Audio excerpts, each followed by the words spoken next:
We back with another one. Episode 12. 12. What's 12 in Spanish? I don't know either. Huh? What she said. Hey. We haven't even introduced her yet, and she's already talking. Giving us the game. It's okay. We like it's that. It's okay. You know what it is. It's me, your boy, Facts. It's your boy, Law. You dig. And we got another one, episode 12, and I'm excited about this one. I'm excited. Excited. You want to introduce? Yeah, I'll introduce. Go ahead. Miss Erica Clark, comedian Erica Clark. What's happening, darling? Slash actress. Teacher. Yeah. You know what I'm saying? What are we talking about here, right? You know what I'm saying? I'm happy because, hey, we got another woman. Oh, he was going to say another woman. Please don't say female. Oh, tell us about that. Why should we say female? No, you don't say male when you're talking about me. Listen. Y'all heard this. Y'all, if you're watching the show, you know y'all heard this a couple weeks ago. We learning. Yeah. No, real talk. We learning. Shout out to homie Bianca. She schooled us on that a couple weeks ago. She schooled me. Okay. Yeah, because I ain't say it. I can't even say the damn word. You know what I'm saying? Hey, we correct each other in general conversation now. Like, hey, woman. More women's on the show. I feel I have to take this hat off, dude, because I'm a bald head man. You getting hot, bro? Oh, hey, them lights get hot, baby. Hey, them lights get hot. Oh, we did have a little wine. Don't put that to the side. Let's get it. Miss Clark, how you doing today? I'm good. How are you? I'm doing good. Nice to meet you. Nice to meet you too. Hey. I know already. It's the homie, so, you know what I'm saying? Look, we're gonna start from the beginning. From the beginning? Where I love to start at. Where you from? I am. Okay. Yeah, let's go. Is it where you lived at? No, where you from? What you claim? They took me from the hospital too. Yeah. What you claim? What you claim? Yeah, what you claim? I mean, I claim Lake Forest, but Lake Forest, gang. That's north. Yeah. That's north, right? That's north. That's where that money is. When I was a kid, they took me back home as a newborn at 82nd and Racine. Okay. Then, South Side. Yeah, and then we moved to 12th in Michigan, and then we moved to Lake Forest. Yeah, okay. They brought you to out south first to, get you some culture, and then take you to the money, huh? You did. So when you say they, who is they? Yeah. My parents. Well, My parents, yeah. My parents grew up in Robert Taylor. Okay. Yes. Tough. You did. Yeah. Tough. Who is your parents? Who is your father? My father. Let's go there. My father is Mr. T. Hey, listen, I pity the fool. Hey, look. My mom is Phyllis Clark, right? You did. Hey, listen, when I tell you. I'm my chains today. I only got 2. I don't got as many as Mr. T. Hey, listen, I will tell you this. So my nickname growing up with my family was always T. And a lot of my aunties always called me Mr. T. Yeah. So I had a strong connection with Mr. T. You dig what I'm saying? So salute to my brother. I was a big 18 fan. Yeah. I always used to watch the 18 and be like, yo, I can't pronounce them one-punch knockouts. I used to be like, hey, they used to punch somebody and dudes just be knocked out for I've never watched the episode before. What? I never have. Listen, it happens. It happens. You know what I'm saying? Mic check. 1 2 1 2. Yeah. You know what I'm saying? But listen, when I tell you, it's something that I've always been a big fan. You know what I'm saying? Big fan from the Rocky joints. And then, Rocky. As an adult, I had an opportunity to meet his daughter, and we became cool, and we've worked together in the past. If y'all check out Mr. Marty, you might see a waitress in that joint, you know what I'm saying, giving a stank eye to one of the actors, you know what I'm saying? Listen, as a matter of fact, if we want to go into the Mr. Marty universe, we work together. Yeah. You know what I'm saying? You know what I'm saying? Y'all pay attention. You might see me and her working in the same bar. You know what I'm saying? You did. That was one of our old jobs back in the days. You did. Hey, I love it. But more importantly, my friend is a dumb funny, crazy funny comedian. Yeah. Tell us about it. Yeah. You know what I'm saying? Yeah, I've wanted to be a comedian since I was 7. Yeah? Yeah, for real. Hey, what is this age about 7? 7, yeah. Every time somebody on the show, they tell us at 7, that's when they knew multiple things. We don't want to talk about some of them. That's a different episode, but tell us, though. Okay, so, everybody loved Eddie Murphy, right? I was just like everybody else. I loved Eddie Murphy. Loved him. Thought he was hilarious. And like in the back of my mind, I was always like, man, I want to. This is what I thought at 7. Like, I was like, I want to do that on stage, but girls don't do that. Like I'd seen women on stage, but they was never like Eddie Murphy. Yeah. Listen, I get it. I think it was like my dad's birthday. I don't know what it was, but I was just flipping the channels, and my dad used to always argue over the remote. Like, okay, well, Erica get in charge. So I turned to HBO, and Roseanne was on it, and it was like her comedy special, but it was going off. And like the last joke she said was like, since I moved to LA, all these agents say I need to act more like a lady. Like they said I need to be more feminine. And I told him to suck my dick. And I was like, that's what the fuck I want to say on stage. And I was like, I want to be a comedian. And my dad was like, turn this shit off. And I was just like, fuck. Like, and like, ever since I heard her say that joke, I was like, oh, women can be like, they can be like Eddie Murphy on stage. Like, and so like, and I would kind of be like, oh, maybe I should be a screenwriter. Like, I was always trying to, like, back away from him. But I was just like, that's what I want to do. Like, she looked comfortable on stage. She was talking shit on stage. Like, that's just what I wanted to do. So, how did you start? Like, you know what I mean? You wanted to do it. Yeah. What was like, shit, I'm doing it? My mom, for my 30th birthday, bought me classes at... IO, which is like an improv, it's like Second City, and just like a 1 week, 8-week course or whatever. And I took it, and it's just like an introductory course. So like it's like, you know, lawyers from Schaumburg in the class and everything. But like I took it, I liked it. I took level 2, I took level 3. I kept going with it. I felt like it was kind of close to what I wanted, but you're also on stage with like 9 other people, and like you're improvising. So if somebody makes you like they mama, you just have to go with it, you know. So I was still like, I'm kind of close, but I know I'm still scared to do stand up, you know. And so like one day it was I want to say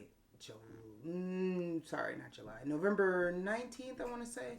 I'm a weirdo with dates. I went to Jokes 2011. Okay. I went to Jokes and Notes and just signed the list. And then but there was like, they only took the first 10 comics. I was like number 13, but the first 10 were all dudes. So Mary, who owned Jokes and Notes, was like, I'm gonna put you up. You're gonna go first. And I was like, whoa. And I was like,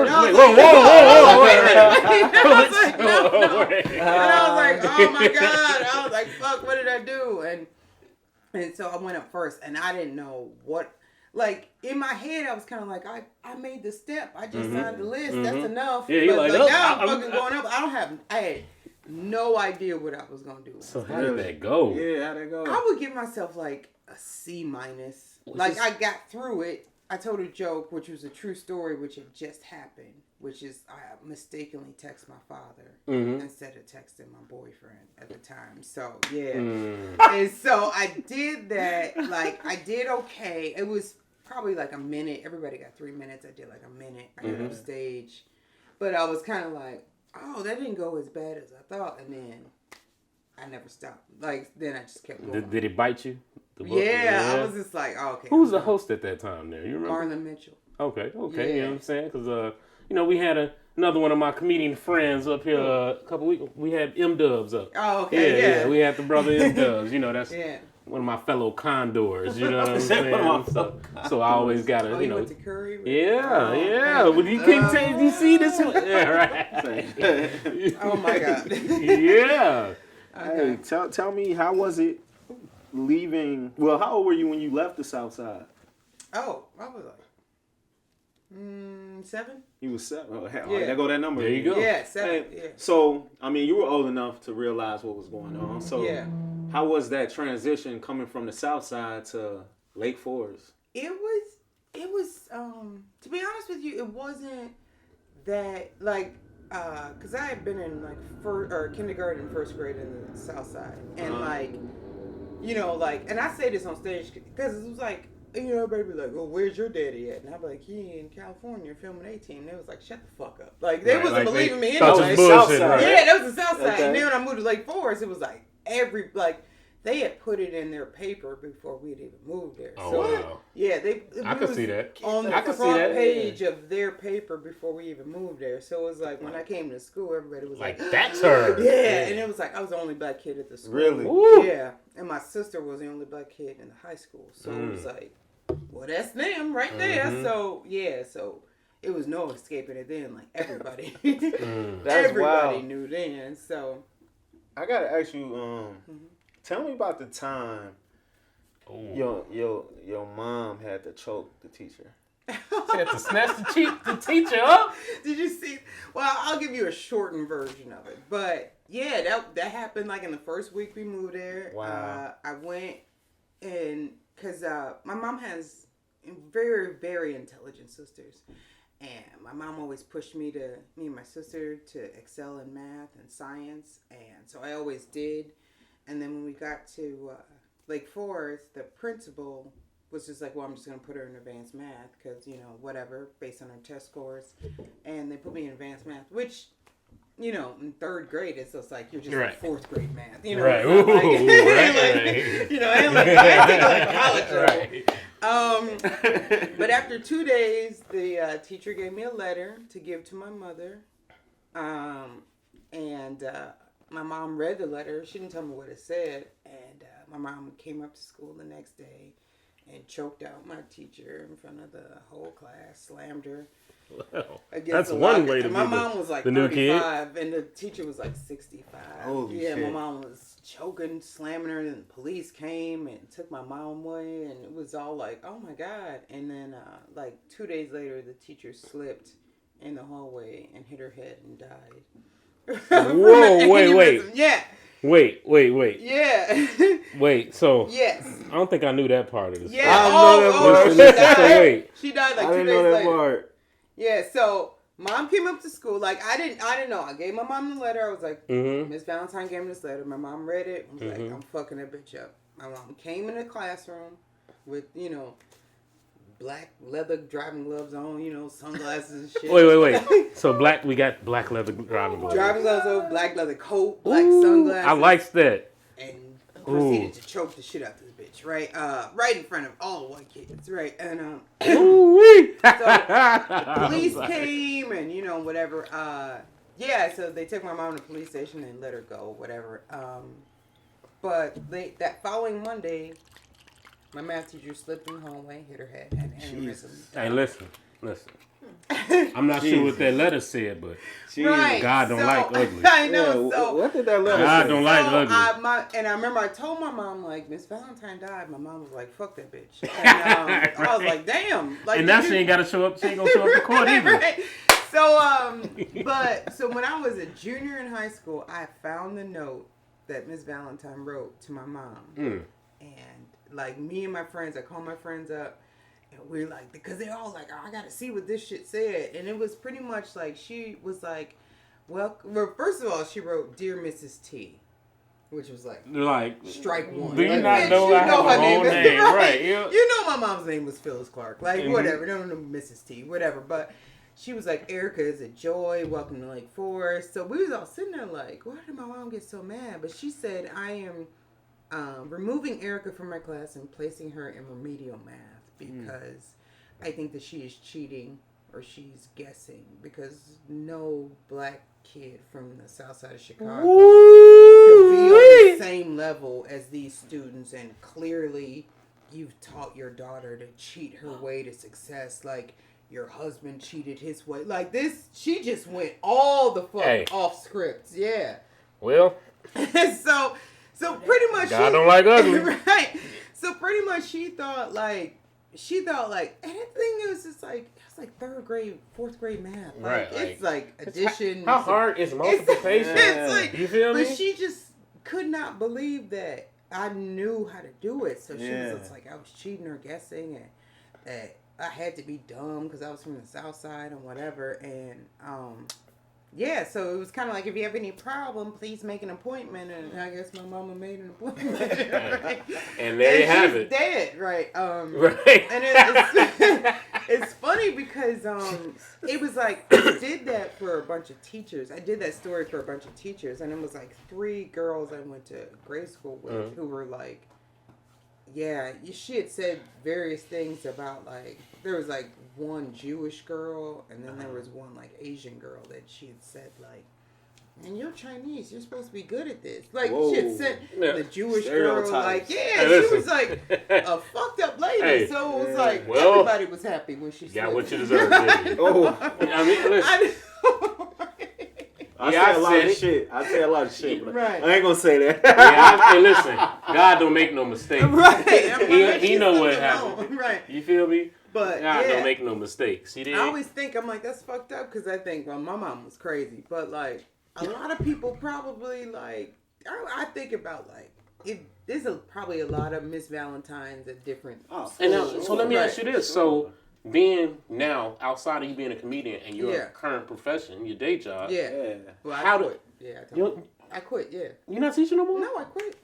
Shit. Well, we go. Hey, we can ask your question and then we can get into it. I was gonna say, like, going into that, like, did you see teachers like that in your? Yeah. Tell me about it. Tell me about it. 100%. I saw teachers being not necessarily like, oh, they're cheating. Nothing like academic, but more like, oh, they get in a fight, they should be expelled.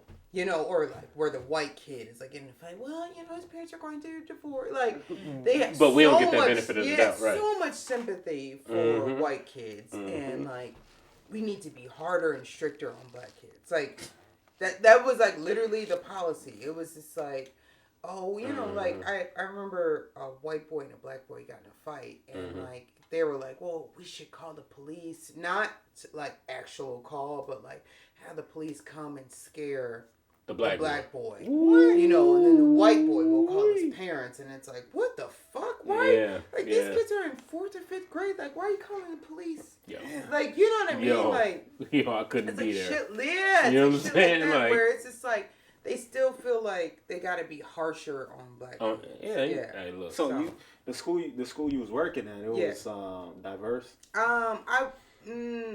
I worked in Northbrook, which was not diverse, but then when I started working at Evanston, it was like, that was the point I started seeing like more of the like, oh, make the black kid, you know, like just more, and it's fucked up. I'm like, maybe we should be separated because it's like, hey, listen, that's real. It's like, but hey, listen, real. That's real. Like, I know a lot of it's all white or it's all black, it's kind of like even, but when it's like Evanston, where it's like probably like 40, 60, like, you start to see like the racism come out, like, and you're just like, damn, you want to call the police on this boy to scare him? But, you know, to scare him, you know? Yeah. Like, that's something I've never been a fan of. Don't play with, I hate when they try and call the police or threaten a child with, I'm going to call the police. Yeah. Fuck the police. Yeah. Y'all have to be here to protect me, not scare me. Right, not scare you. And it's that's crazy. Listen, don't play with my kid. Tell my son you're going to call the police on him if you want to. Hey, listen. And what? Fuck they gonna do? Right, nothing. Come goddamn it, take out my garbage or something, or make sure patrol my house. You gotta make sure everything good around here. You ain't scaring me. Hey, don't get me started. Right, no, don't get me started, yo. That's what they feel like is the best thing to do. Like, so when I start seeing shit like that, it was like, damn, that's fucked up. Or like, they're much harsher with, especially, which is odd. Most people don't know this. They're much harsher with black girls. With their punishment. Yeah, you see it, but you see it. When they slam these girls on the floor before a fight, when she's 100 pounds, you can just separate them, but you want to slam on the floor and put your knee on them and all that. Yeah, I can dig that. Yeah, so. But let's get a little angry. Let's get a little more. Let's get a little more lighthearted. We're getting pissed off over here. So is that the reason you? Oh, quit? No. So it's a 2-part reason. One is because, like, I spent 2 years sitting at home on my laptop looking at. That was so sweet. I'm sorry about all the people that was fucked up during COVID, but that shit was sweet as fuck, right? I just be laying there like going back and forth from Netflix. Right? Like, yeah. Read to yourself for 30 minutes.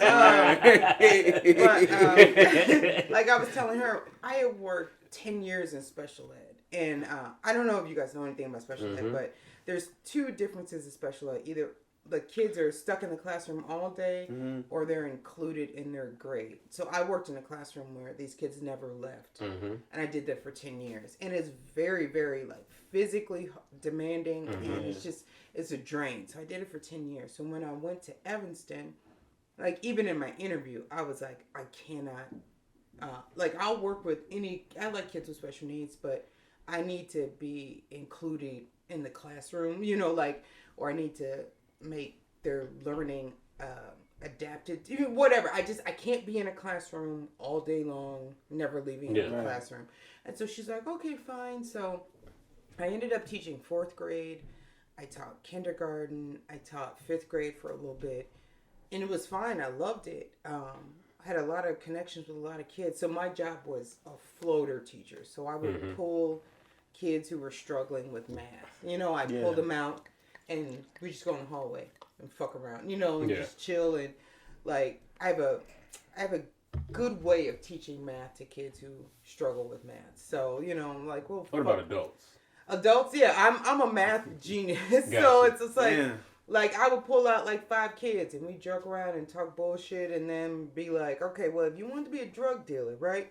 You get 28 grams, but little black boys respond to that shit. But it's just like, you know, we could joke, and I love that because it's like I could teach how I wanted to teach. And then at the beginning of this year, there was maybe 4 black teachers at the school. 3 of them retired, so I was the only one there. And then they were like, oh, you know, we don't have any black teachers, and we're gonna put you in special ed.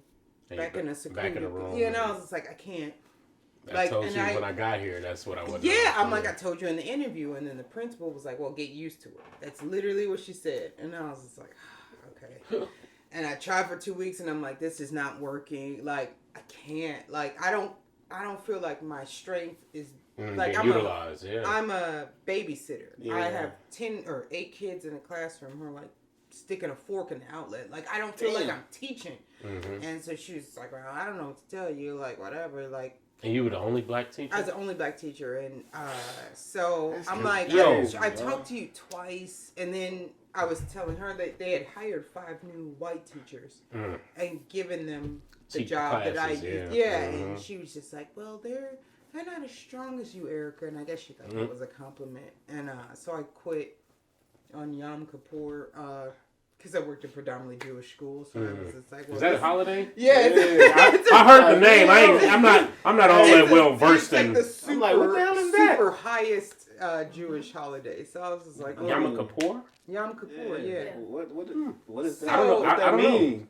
So like, teach from me. Rosh Hashanah starts it. You've never heard of this? No. Rosh Hashanah. Okay. I don't want to be like, you know, but listen. I don't want to say nothing crazy. I don't know but I just don't know information. It's just because I worked at, I don't know why, even in Northbrook, I worked at Jewish schools. It's like Rosh Hashanah starts it, Yom Kippur ends it. But it's just like, I think it's like you have 10 days.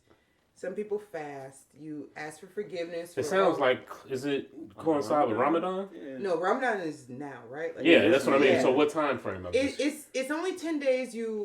I think you atone for all your sins. You ask for forgiveness. And then God closes the book, you know, on Yom Kippur. So it's kind of like Yom Kippur is like the beginning of your new year. You're starting fresh. You ask God to forgive for everything you did, and that's what's up. Forgive for your future mistakes, and I mean, I get it. Start the year off. So I was like, well, I get that it. Sounds like religion to me. I know. You too. You killed a whole bunch of people this year. All right. Right. Ask for forgiveness for these 10 days. Sounds like religion to me. Start the new year off fresh. So you did. I was just like, right, I'm going to take this time and quit. So I quit. And how's that been treating you? It's been good. Yeah. Like, you know, I live with Spiller, so. Ooh, she said on camera. I'm a lousy bitch trying to pay bills, so it's like, it's been okay. It's been okay. Yeah, I'm gonna film a special in June, so. Yeah, nice. Hey. I haven't told anybody that. Oh, but you just told the Facts of Law podcast. You heard it first. Check it out, listen. That hasn't been decided yet because originally we were going to do Chicago, but I realized I wanted to do like a place that like, I want to do a new place that I haven't been seen before. Like where? Yeah, that's what I'm saying. We wouldn't like that, you know? Selfish reasons, we would have liked that, but it's cool. It's really hard, like Montana. I've done Montana. Actually. Really? Montana is #1 for me. The best place I've ever done. Hey, Ever in my entire life was Montana. I'll go there later. What? No, I'm cool with Montana. I know where I'm not cool with, but we'll talk about that later. Where are you not cool with? What is it? Funny or some shit like that? Oh, fuck them. I know. Fuck them. Did you see my post? Listen. Where is that? No, that's Wisconsin? Hey, listen, one thing I'm going to tell you. If you in punk ass, what is it, Lansing, Michigan? Yeah. You dig what I'm saying? And you go to a club named Funny is Funny, listen. Fuck them. If they tell you they're going to pick you up at a certain time and then they renege on it, all right, that's one thing. But then if you say you're going to pay me one thing and then you decide to change your mind, we don't rock with that weak-ass club, but that's something else. Right. Funny is Funny with the fat boy. Y'all, hey, I'm not going to even tell you the page. Just know, I pay attention. You feel me? Just know. We ain't going to say the page. No. Yeah, fuck him. He only get like 14 likes a post anyway. Right? I'm like, you dig what I'm saying? Right. Because he decided to change his mind. Don't tell me you're going to pay me one thing and then you change your mind. Well, let's discuss this. Huh? What happened? So, and this is for real. Okay, I'm going to try to make this a 30-second story. I have like seriously bad driving anxiety on the expressway. I don't know why. It just causes me anxiety. So normally when I have shows out of town, I'll take obviously a flight. If it's close enough, I'll take the bus. But there's only one bus that leaves from Chicago to East Lansing. And because it's a nowhere city, but don't get me going. And it's at 7 a.m. I got to the bus station because the Uber driver was, I don't know, he didn't have a license or something because he was going under the speed limit. And I was like, hey, sir, I have to be here. And he was going like 35, 40 miles. But got to the bus station like 6:59, saw the bus pulling off. I'm like, shit, missed the bus. So I called dude. I'm like, I'm really sorry. And they book you for like Wednesday, Thursday, Friday, Saturday, Sunday. Wednesday night is just a podcast, right? And I was trying to leave on Wednesday. So I'm like, I'm really sorry. I'm not going to make the podcast. But I'm like, an Amtrak leaves out at 4 or whatever. He like, okay, cool. Get on the Amtrak. The Amtrak brakes went out after like an hour on the Amtrak. It take them 2 hours to fix it. They fix it. Maybe 30 seconds later, we hit a semi that's sitting on the tracks. Yeah. Sit there for about 4 more hours. It take me 12 hours to get to East Lansing. When you get there, what didn't he tell you? It was gonna pick you up in Uber? Yeah, he told me he was gonna pick me up. Pick you up. No. Pick you up, not Uber. Pick you up. Get to East Lansing at 4 a.m. in the morning. They have no Ubers, so I have to sit at the outside, just at the bus station till 5 a.m. When they get Ubers, I take an Uber to the hotel. And then he calls at 8, and he was just like, I was expecting to wake up to an apology. And I was like, nigga, what? I'm like, do you know the day I fucking had? I'm like, I called you yesterday morning and told you. And you said you was going to pick me up first of all. And I'm like, and I missed a fucking podcast. So that was on there. I was supposed to be on there for 15 minutes. And he just like, oh, don't you be cursing at me. And I was just like, it ignited something in me. Where I had to go off on him, you know what I'm saying? Let his ass it was just a podcast. The one was you gonna do some stand up? I was just gonna be on a podcast for 15 minutes on Wednesday night, and then the stand up was Thursday, Friday, Saturday, Sunday. Like at the actual show. Okay. So this was Thursday, and I'm like, what does it fucking matter? Okay, I missed the podcast. Like, and he like, well, I gotta dock that from your pay, and I'm like, okay. And then he just kept talking. I got irritated, so he like, fine, fuck it. I don't want you on the show. I'm gonna give you a check for $500 and just call it a day. And I'm like, okay. And then he had some white meth addict come over to my hotel. That was his girlfriend, by the way. I know, his girlfriend. He decided he was gonna have his girlfriend because he was scared to come over, and she gave me a check for $300. So I was like, what did you smoke the West? Listen, and he said because he decided he changed his mind after talking to his girlfriend. That's what I said. So I was just like, I'm gonna leave out here. But I hit up other comics, and I realized this is a common thing that he does, where he offers a certain amount, and he's just like, well, there's not enough people in the crowd, so I'm docking your pay. What the fuck that's is not this? how that, right. Look, that's not how all that I know goes. is Buck Funny is funny. His fat ass. You know what I'm saying? That's why people don't come to shitty places like East Lansing, Michigan. Sorry. So and if anybody from East Lansing, Michigan got a problem with me, y'all can come talk to me. So I asked every comic that's been on the show this year, and it was the same thing. He offered $1,000 for the weekend. Wasn't enough people there for 3 shows, so he docked me pay. That's not how that goes. You're the promoter. You in your city, your little shithole city. Right. But you know that's one of those things. I'm gonna tag him on this post on this episode though. Right. Straight like that. So so he does that. And he's docking like $175, $200 per show. So it's just like I offer you $1,000, end up giving people $400 or whatever, which is just like. That's not how that goes. After they set time aside to come to your shitty city. Exactly. You dig what I'm saying? To your shitty club. Right. You dig with your terrible promotion. Has that. You know what I'm saying? Like, I go to Laugh Factory, Jokes and Notes didn't have that, Zanies didn't have that. It could be 2 people in the audience. It could be 2,000. You're paying me what you said you was going to pay. I'm here, I'm performing. But let's talk about Laugh Factory, though. Yeah, good club. Hey, listen, I've seen you up there multiple times. You know what I'm saying? Be killing it. Listen, when I tell y'all, I mentioned this when M-Dubs was on the show last couple episodes ago. Hey, I was not a big fan of female comedians until I ran into you and Just Niche. You dig what I'm saying? Y'all my homies. Y'all know. Look, you know I hit you up any day of the. Hey, you got a show? You know what I'm saying? Because like I like to go to comedy shows, but if I'm gonna go, I want to see people that I want to see. You know what I'm saying? And support them. So I'm like, yo, we'll be there. I remember I had probably about 10 of us one night at the Laugh Factory. Family in town. Y'all want to go to a comedy show? My homie, she working tonight. Let's go. You know what I'm saying? And it was. Great times as always, you know what I'm saying? So I appreciate that. You know what I'm saying? Yeah. That's dope. That's Have you dope. been to Laugh Factory? No. I'm gonna bring him. We Laugh coming. Factory When your next one up there? Shit. I'm gonna be in Aurora this weekend, so it's gotta be next weekend probably. What you doing in Aurora? Comedy Shrine.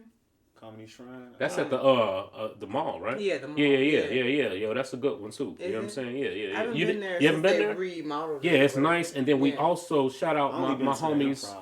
So I got some homies in that same mall. We right across from Comedy Shrine. We have a it's called Thingamajigs. It's a virtual reality like video gaming place. You know what I'm saying? Shout out Breezy. Shout out. I'm sorry, fucking up missing names. You know what I'm saying? Shout out my people though. Thingamajigs in Aurora Mall. It's right. And listen, it's literally right across the street, right across the mall from it. And it like Comedy Shrine is dope. They got all these different like memorabilia. It's like a comedic museum. You know what I'm saying? They have everything there. The joint. You know what I'm saying? It's a nice spot. You know what I'm saying? They have multiple shows going and multiple clubs in there. So, you know what I'm saying? In a bar, full bar. No, it got to be a full bar, baby. You know what I'm saying? Hey, is this a true story? Did your dad make you sit on the toilet when you got your period? Yeah. That was his advice. He didn't make me. Okay. Oh. He was just like, shit, I ain't know about that. I'm like, what? Maybe he know what to do. Hey, no. He did not know that. So, I was in the house by myself with him, and it started, and I was like, what should I do? And my thought was that he was going to be like, oh, I drive you, let's go to Walgreens.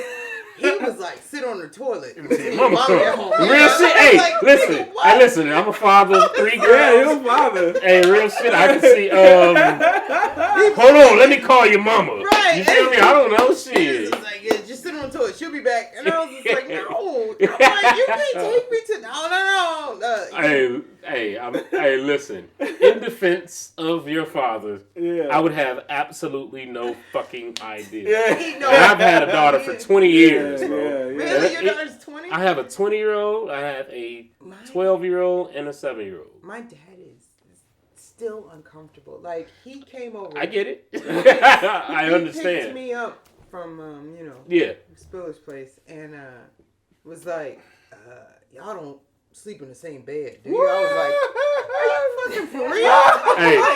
I was like, I sleep on the couch, and he sleep on the bed. He's like, oh, okay, because that's better. I'm like, you think I'm telling you the truth? He like, the fuck is what's wrong with you? Hey, his baby girl. His baby girl. Listen, his baby girl. He don't want to know this shit. In the same bed tonight. I'm gonna we fuck. Look, oh shit. Right. You know what I'm saying? You can't do that. When you were coming up dating, how was your boyfriends like? They intimidated me, Mr. T. It was like my dad only met. He like I'm trying to think of like my serious boyfriends, like. You know, like the couple dudes I'm like, hanging around with, they never met. But my first like serious boyfriend, this is such a stupid story. So he had seen my dad like in DC, and he had ran up to my dad and asked for an autograph. And my dad was like, can't do it right now. So like in his brain, he like, man, fuck your dad. When I see your dad, he was salty and shit. Yeah, when I see your dad, I'm like, why the fuck didn't you give me an autograph? All this bullshit, right? So. Me and my ex-boyfriend, his name was Jay, we were about to go out one night, and I was like, oh, fuck, I forgot my wallet or something home. So I went back home. My boyfriend was in the passenger seat, and I'm like, I'm just going to run in the house. And I saw my dad's car, so I was like, my dad's home, so, you know. Chill out. Just don't get out the car. Right. Like that, right? Well, my ex-boyfriend, he got out the car and started smoking a blunt, right? Word? I started smoking a blunt. Right? What year was this? Like fam, like that. Started smoking a blunt. So I ran in the house, and I was like looking for my wallet or whatever. And I guess my dad walked out. But it was like whatever. It's daytime. It was like not daytime. It was like 7, 8 o'clock or whatever. And my boyfriend's smoking a blunt, and my dad walks out, and he's like, "Hey, brother, how you doing?" And my boyfriend just stood there and didn't say shit. He froze. Like, he froze. My dad got in the car, drove off. He didn't say a fucking word. And then, like, came outside. He like, oh, my God, that was Mr. T. Like, I didn't even know what to say. I'm like, you a bitch. You a fucking bitch. How old were you? Oh, I was like 21, 22. Oh, yeah, he a bitch. Are you serious? I think he like he's 16, dog. Right, but he was like, I was so, because I had weed, but I'm like, my dad don't care about weed. My dad smoked weed. I was going to say, don't he smoke? Yeah, my dad smoked. Oh, my God, all the time. Hey, you know what? But Listen, he was like, I had it in my head. And he was like, I was be like, cool. Yeah, I love to smoke with That'd your be cool as hell. But he was just like, I was frozen. Like, because he's like, your dad just came out. And he was just like, hey, I had a blunt in my hand. I didn't know what hand to. I didn't say nothing. My dad walked past him, got in the car, and drove on. Well, I mean, he probably used to dudes being weirdos. You know what I'm saying? Hell yeah. I bet. Like, what about like dudes making the worst mistakes of their lives, like slapping them in a limo when he was Hogan? Yeah. Like, what the fuck, man? Did I tell you this story? Hey, listen, this is the Facts of Law podcast. Facts of Law. We do our research. You know what I'm saying? Like, he was with Hollywood Hogan? Yes, he and my mom and Linda, I think that's her name. Blair? Yeah, Linda Hogan. Yeah, Linda Hogan. Linda No, Hogan. Blair's the exorcist. That was the exorcist. Hey, listen. No, right.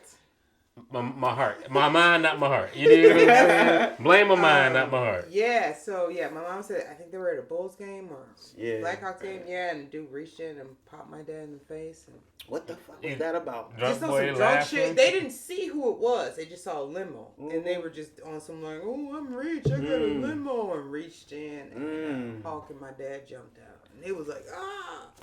And she said one dude just took off. And the other dude, smart man. Left his boy. Other dude just went in the fetal position. Like, you're my hero. Please don't do this to me. They didn't hit him, but they didn't give him work. I would have given him work. My mom was like, my dad kept being like, get up, bitch, get up, pussy. And he's like, no, I love you too much. Don't do this to me. That's crazy. And my mom was like, the whole Madison. The street. Everybody was like, is this real? Yeah. Like, what the fuck is this? You see Hogan. Yeah, you see Hogan jump out. Hey, listen. What is going on? That's incredible. Yeah, that's a crazy story.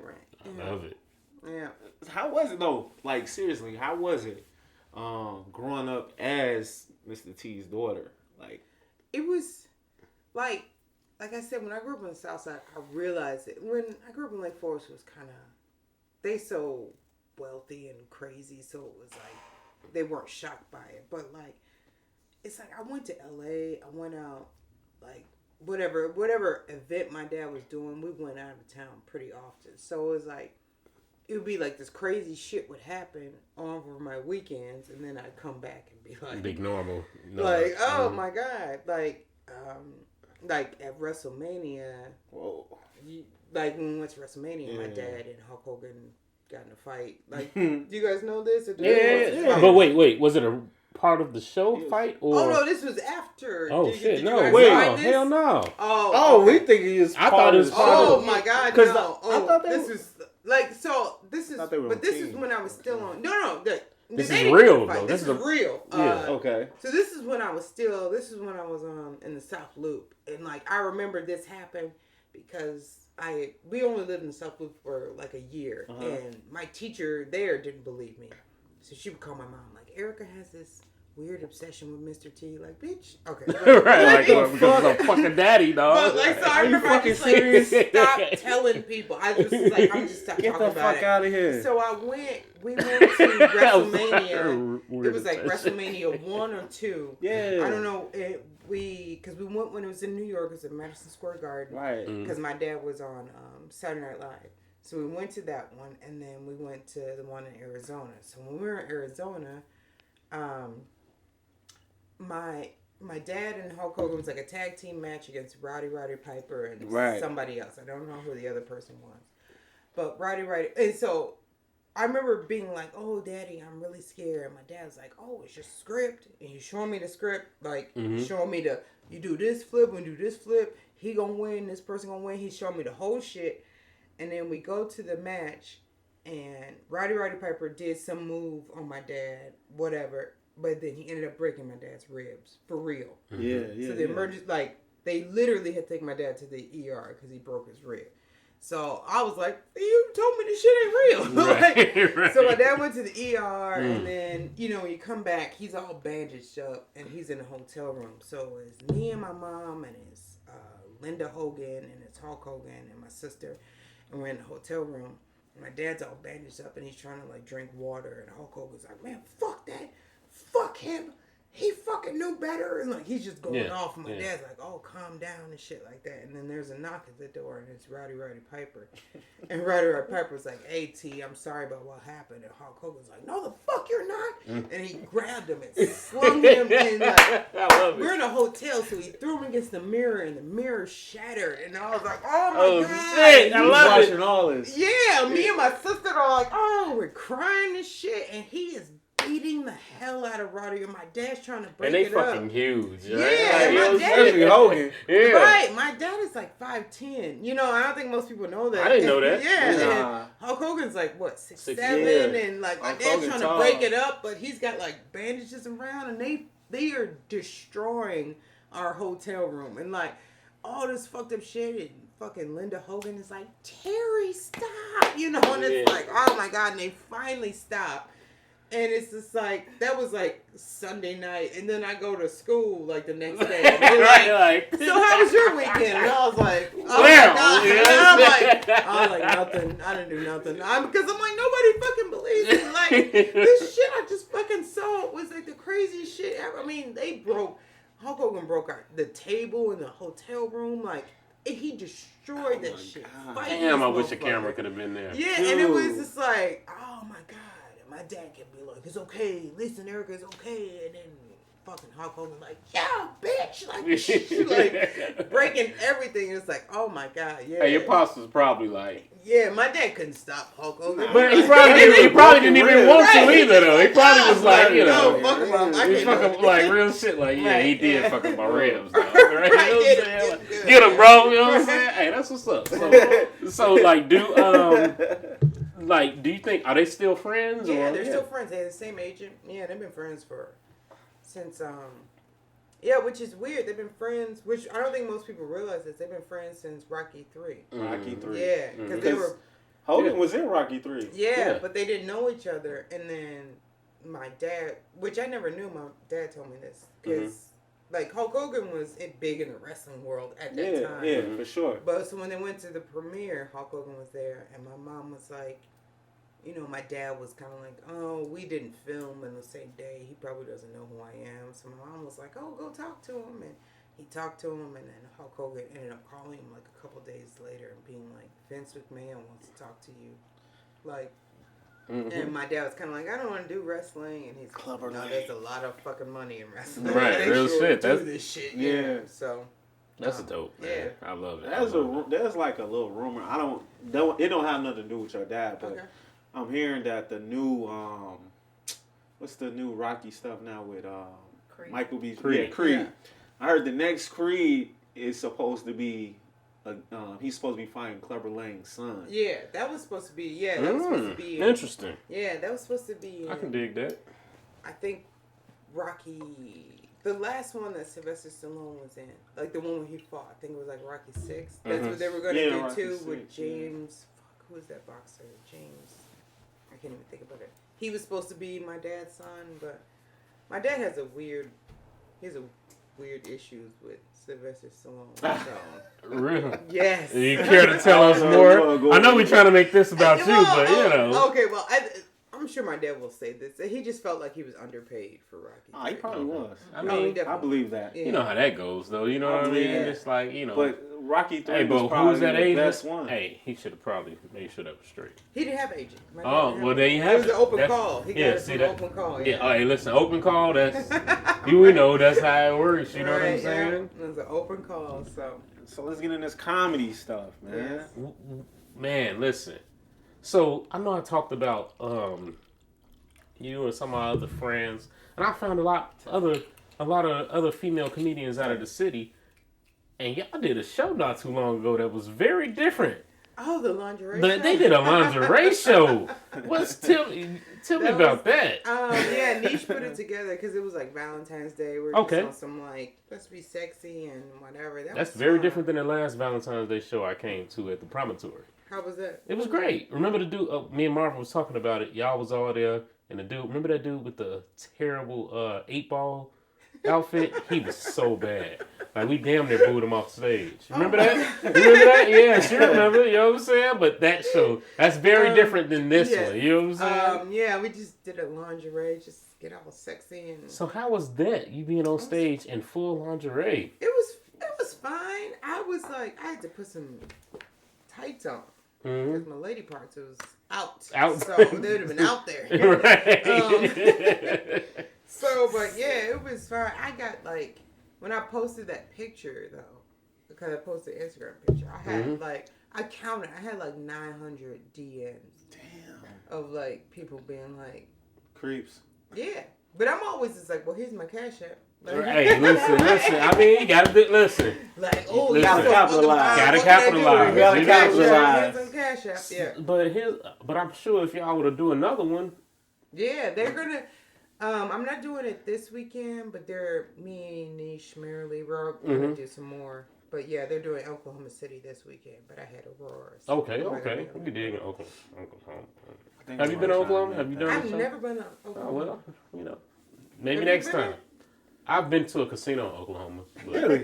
Yeah. What you was doing in Oklahoma? I know. Why? My aunt. This is when I lived in Arkansas, and my aunt lived in Dallas, and we go there every chance we get. You know what I'm saying? Yeah, and it's a 45-minute drive to the casino from Dallas to Oklahoma. Yeah, it's right next. Yes, they right there. So that's how we ended up there. They didn't have my game, which is roulette, so we was just pretty bored. You know what I'm saying? I was like, you're not a blackjack guy. I play it, but I'm more of a roulette dude. That's what's you know what I'm saying? Roulette. I never play roulette. I don't play slots. You know what I'm saying? Like, you dig what I'm saying? Yeah. Roulette is my game. Okay. You dig. So we looking at Aurora this weekend. Yeah. Aurora this weekend. Next weekend, Indiana. Indiana? Okay. Yeah. And then, I don't know. I'm bad. For this weekend, the tickets are on what? How can we get tickets? They booked me. Let them figure it out. You can just Google it, right? Google. It's Comedy Shrine. I'm with a dude named Brooks Sullivan. I'm featuring, which I did not know. I thought I was headlining. So, but yeah, so he seems funny. I've seen a couple of his shit. So yeah, I'll be with him Friday and Saturday. I think the shows are 8 and 10. And I'm with that. Yeah. With that, I listen. I think I got another question. Go for it, brother. Yeah, we ain't you got some. I feel like you have some WrestleMania questions. No. You went through those already. No. No WrestleMania. I wanted to ask you about the trees. the Rolex watch. Oh, Rolex. The one my dad has? No, the one that you took from your mom. Yeah.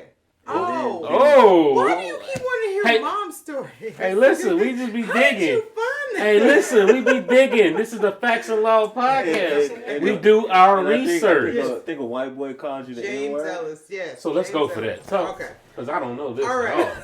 So, when I was in, oh my God, if I had my phone, I could look at it. I think it was 7th grade. I had, 7th grade picture day. Asked my mom. 7. Asked my mom if I could have a Rolex watch to take my 7th grade picture because I was going to take it. Right. And she was like, fine, don't take it off. But my mom always was much slimmer than I am. So the watch was super tight. So I took the picture, but I took off the watch and I set it on my desk, which was whatever. Wow. Dumb as shit. How old were you? 7th grade. 7th grade. You know.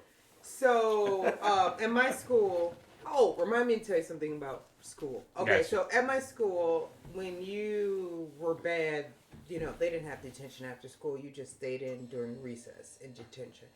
So I was like, oh, fuck, my mom's Rolex is, like, they're having in-class detention. Like, I'm like, let me make sure that Rolex is not sitting there. So I went in the classroom, there was a bunch of 8th graders in there. So I went to get the watch, and this boy's like, oh, whatever, and he was saying shit. And I kept trying to... Was the watch there? The watch was sitting on the desk, desk, but I kept trying to reach it, but this boy kept pushing me out the way, and I was just like, oh, and he was just like, oh, you fucking nigger. And whoa! You guys, and I was just like, oh, man. And I tried to reach for him one more time, and he pushed me super hard. He pushed me on the ground, and I was like, fuck. So I was like upset, and I was just like, fuck, I have to get this crazy lady who I call my mom watch. Like, please, God.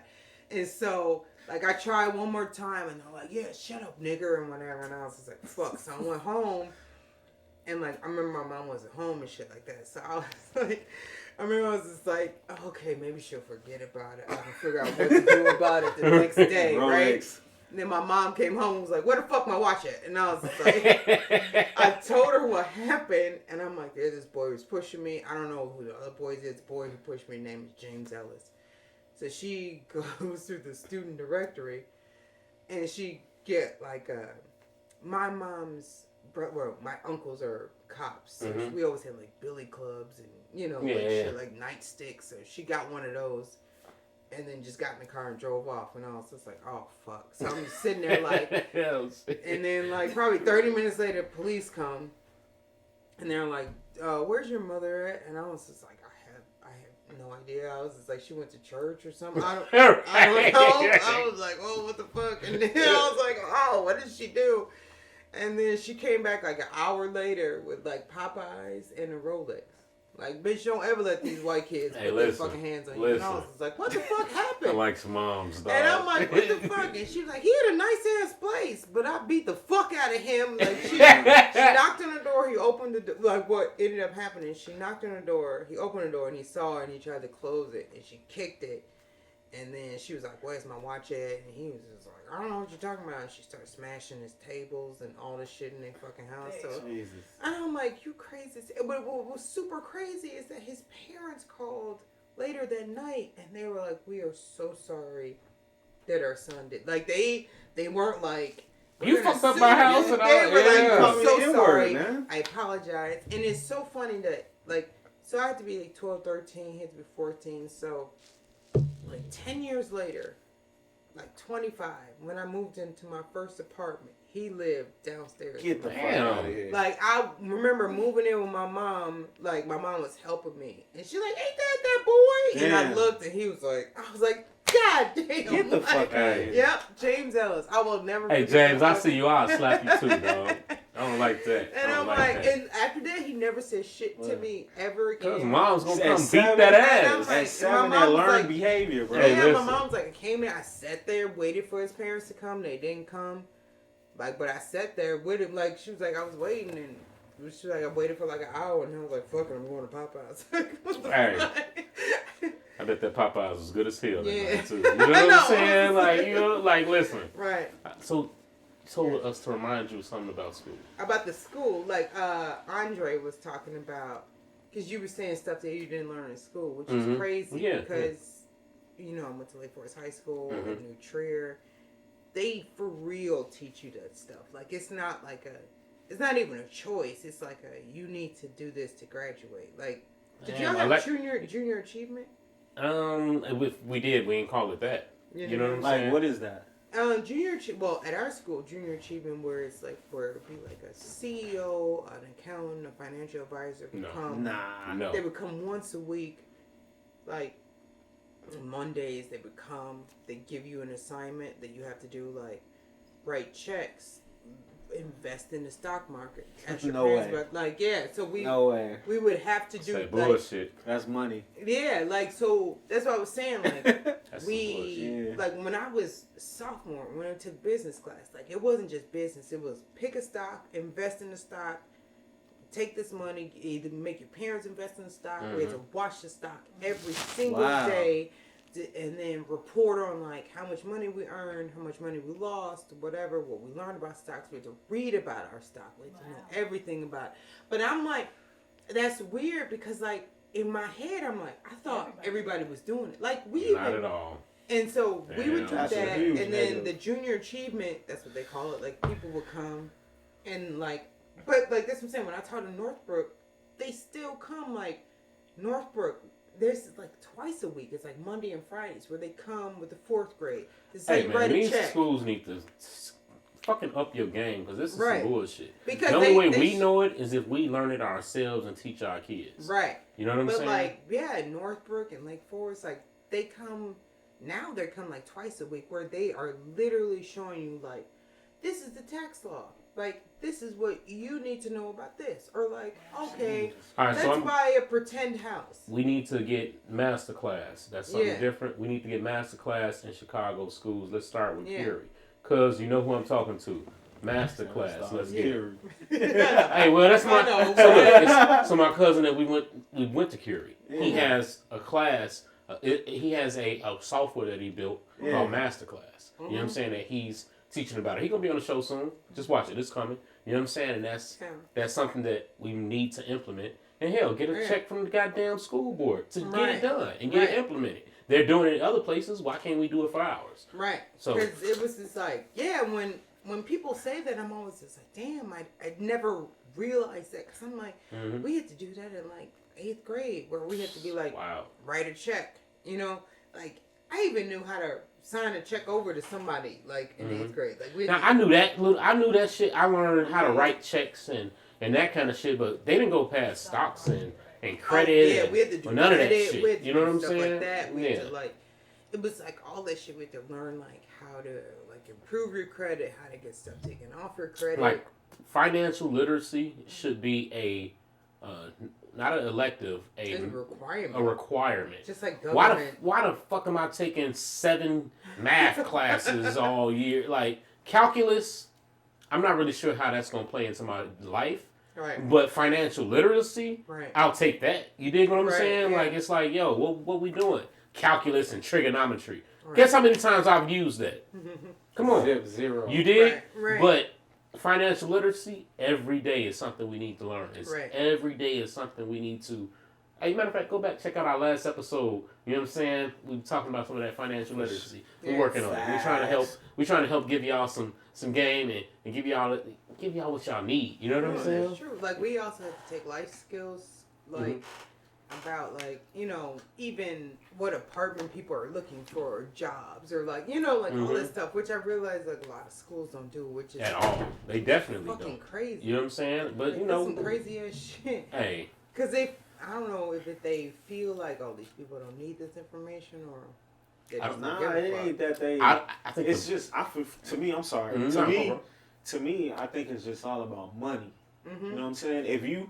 If the community has the money, they gonna give give the students all the resources. Right. If they don't, so I feel like when I was a kid, I was in Chicago public school. Then I moved to a more diverse school in Forest Park.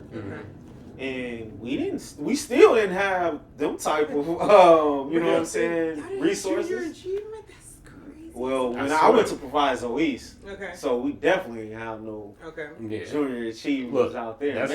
That's not what we called it. I went to a Perry's a fine arts high school. Yeah. So I had 3 or 4 classes a day that were arts. Which is cool.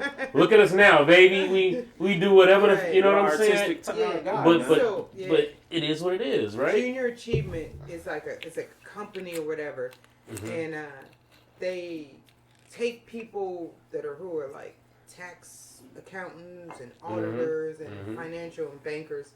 They take those people and they ask them for like 1 day a week of their service. So they go from like school to school. So like the people you're talking to aren't just like Joe Schmo off the block. It's they like really an actual doing this accountant shit. telling you like, because it's like even this year before I quit, it was like junior achievement came. They teach these kids like even the basics of like, okay, when you get your paycheck, this is what you pay towards.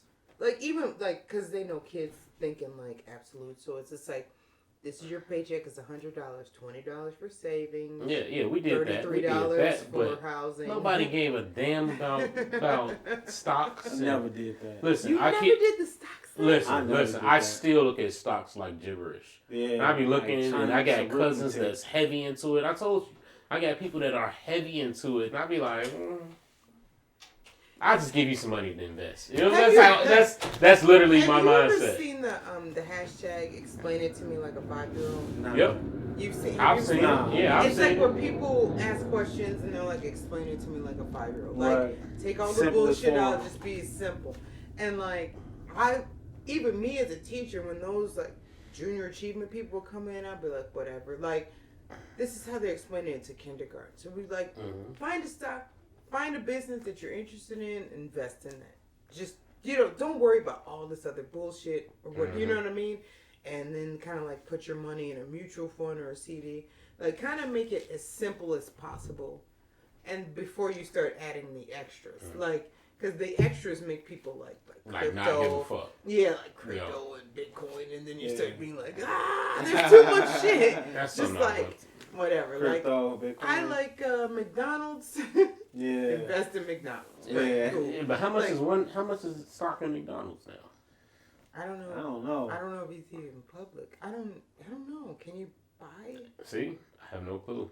I don't know. But it's funny though, in high school, my teacher, our business teacher, his dad, so he had a best friend that he went to high school and college with.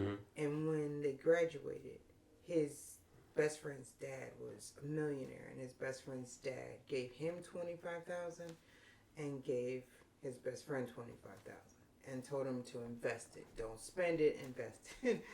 And he was old as shit, but his best friend invested in McDonald's, and he invested in Rallies. And his best friend is now a billionaire, or a 100 millionaire, and he was our teacher in high school. So he invested in Rallies chicken and. I mean, he thought of it. He liked what he liked. They told you invest in something you like. I like Rallies better than McDonald's. Hey, listen. He was just like, I lost, I went bankrupt, but tanked, and then it came back. So wait. Was it the friend that invested in McDonald's or the son? So they were.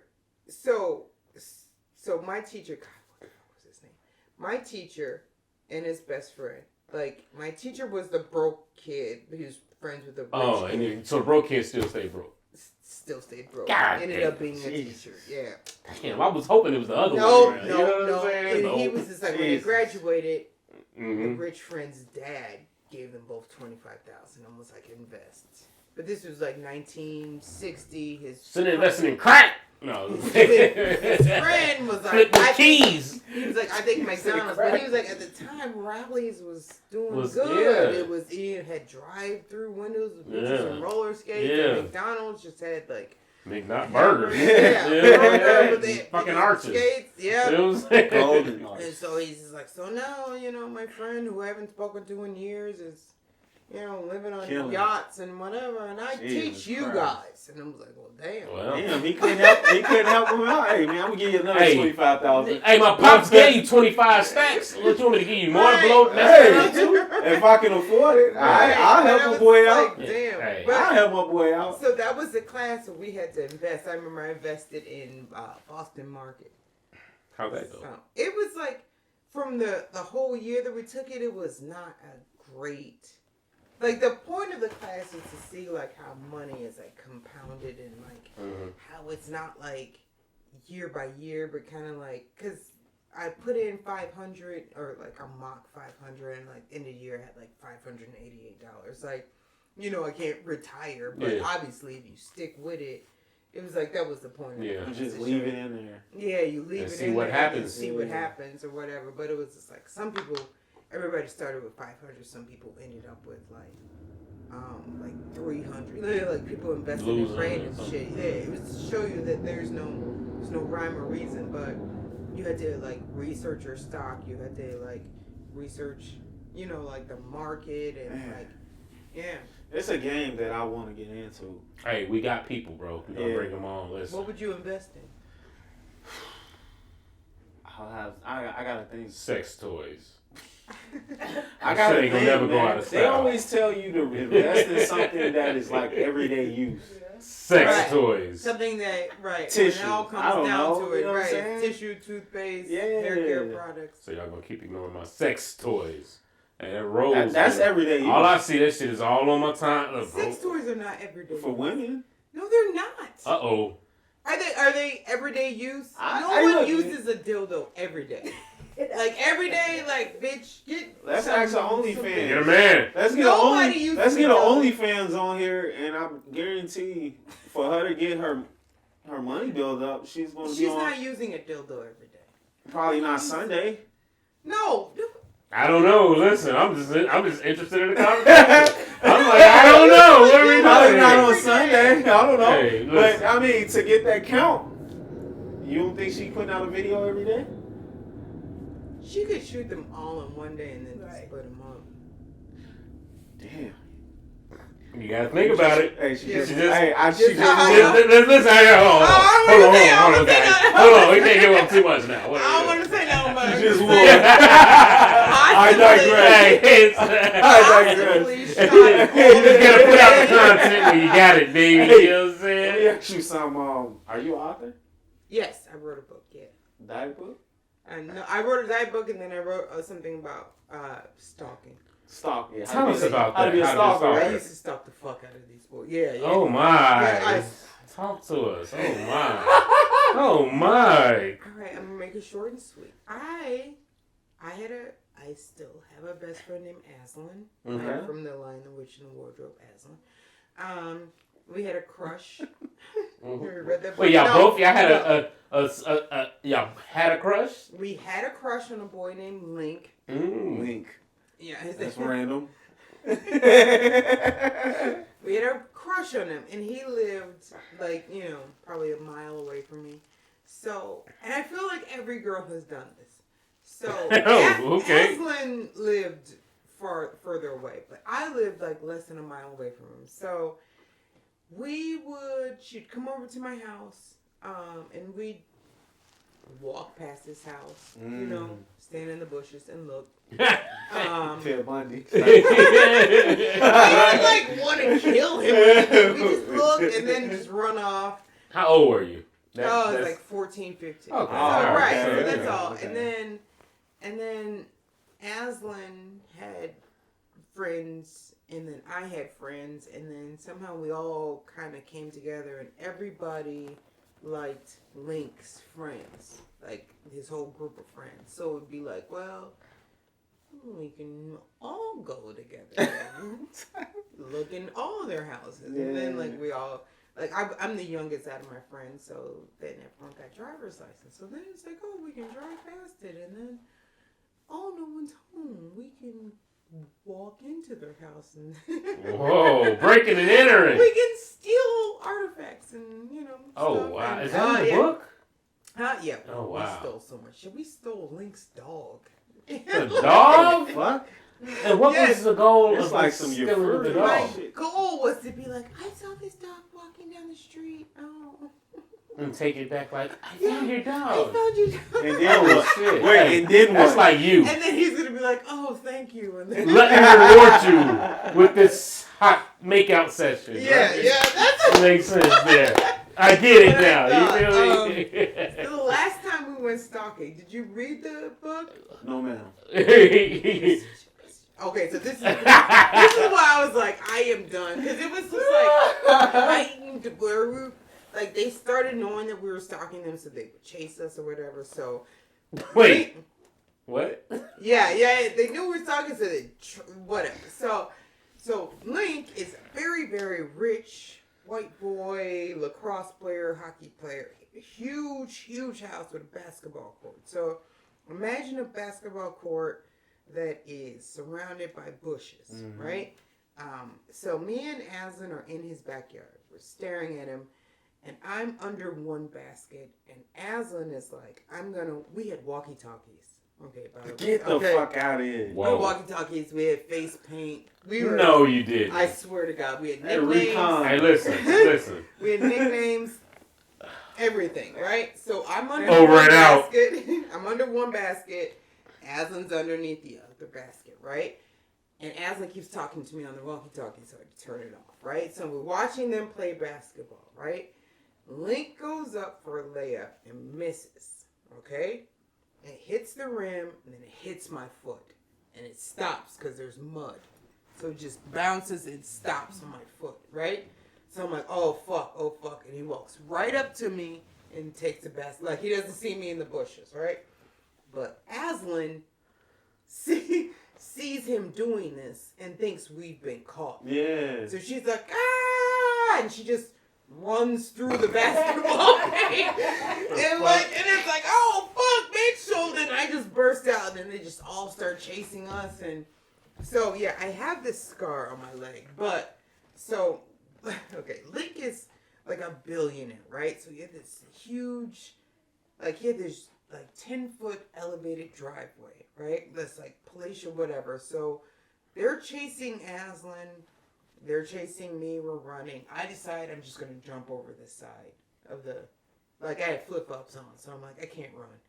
And I just jump over the side of the driveway and fall into bushes that are covered in barbed wire.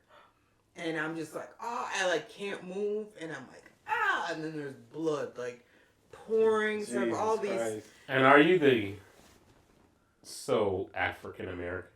I am the sole African American. Bleeding all over these people's bushes. Right, like a slave. It's just like the barbed wire just cut my whole back up. Right. Yeah. So that was the last time I stalked him. Oh, so you stopped stalking after that? Him. Him. So that's in the book. We used to go in his house. How did you get out of those bushes? So Aslan ran. So what we would do is there'd be 8 of us. There was always 8 of us. So it's just like, hey, y'all had you only to do with the see neighborhood. 2, so we would switch out. So right. they're chasing Aslan, and then she just runs in a car and then drives off, and then somebody came and got me. And so that's how I got the scar on my back, because someone just like pulled me up and like sliced my back. Jesus. Yeah. Wow. That sounds fun. Hey, you was 14, right? I was like 14, 15. And you had to go home, right? Yeah, my mom was like, what the fuck? What was you doing? I had no shoes on. I'm bleeding on my back. Oh, nothing. Like a runaway slave. You know what I mean? We were just outside. We were just playing. I just scratched my back. Hey. Nothing. Yeah. Well, you know. Mm-hmm. I know. Things you do for stalking. Yeah, we used to break into his house and stole pictures. And do what with them? Right. Like, put them on a bulletin board? Just tag them and just hold them in a playhouse or something? Boxers. I have no idea. I had such a crush on this boy. I have no idea. Jesus. And then it just went away. Yeah. I mean, you know, after a few scars and shit, you be like, you know what? It's probably not fucking worth it. You know? Sit my $5 ass down. You know what I'm saying? You did. I don't know if guys were ever like that, but girls were like, when you're 14 and 15, like, you have a crush on a dude. Like, I didn't think it was stalking. I just wanted to, like, see his house, and I wanted to see... I think that's stalking. I think that's... I think I'm going in his house. Might be the definition of stalking, but going in the house and stealing shit. I didn't like. It'd be like dogs. And yeah, we took it. Reconning in his yard. Yeah. It'd be like if the door's right there, we'd like open. He's doing a layup. Take something. The ball is on my foot. Alpha, I've got the dog. I've got the dog, Alpha. I'm coming out. I was Packer. Yeah. Packer. Oh, shit. I just remembered why we be beefing. This woman is a Packers fan. I lived in Green Bay. And she's a Packers fan. You lived in Green Bay? She's a Packers fan. On Green Bay. She's still a Packers fan. 395. But she's a Packers fan. So what the hell Green that Bay mean? Packer. She's a Packer fan. That's what. So because you lived on Green Bay? No, I was a Packer. She's a Packers fan. All I know is me and her beef about this online all the time. I have a story. Okay. Why I'm a Packers fan, and I believe I've told all this. I'm sure she told me, but it's not good enough. Okay, so you know the Bears practice in Lake Forest. Oh, right? yeah? So Yeah. my sister, while I'm out here stalking, my sister had tunnel vision and was like, I need to find a husband, right? So she was stalking the Bears? Yeah, she's older than me. Yes, she's Okay. 8 years older than me. So my sister would like just time to walk the dogs with the biker shorts on. Like, I mean, it might be better than stalking. No. like my ass is huge. Lisa's is on some other shit. Like it's just Word? It's ridiculous. Yeah, like Lisa's ass is like well, goddamn, right? Right. So she would always walk our dog. So she dated a lot of Bears players, but she met her now husband, who was a Bears player. Well, listen, it worked. It worked. He was Who hustling? He was a Bears player, so she dated him, and then he got traded to the Packers. So I would watch the games to watch my brother-in-law. Rooting for Wait a him. minute. Is he a recent? No, this is a long time okay. ago. So I would watch the Packers games to watch my brother-in-law, and then obviously he got cut and whatever, and then I would just keep watching the Packers games. So sad. Right, Such a and then sad, at first it was Brett Favre, and then they got Aaron Rodgers, and then I was I don't even want to talk about. Aaron Rodgers, hey, too bad they're going to be trash now because Oh, he don't have nobody to throw to. Let's see, man. who's your quarterback? Who's the Justin quarterback? Fields. What you mean? Who is our quarterback? Justin Fields. I'm sorry. You forgot the rookie phenom? I'm sorry. So you don't like the Bears at all? The rookie phenom? I like the Bears. No, she don't. She just want to. She's doing her Packer Bear thing right now. It's not even about the actuality of the situation. Packers, the Bears will never win the Super Bowl until that old lady. Hey, listen. She dies. Hey, but here's the thing. Until she dies. The Packers will only get so far and then croak and choke like they do every season. She said we ain't gonna win until the We'll get one before they do. And we'll get one before they do.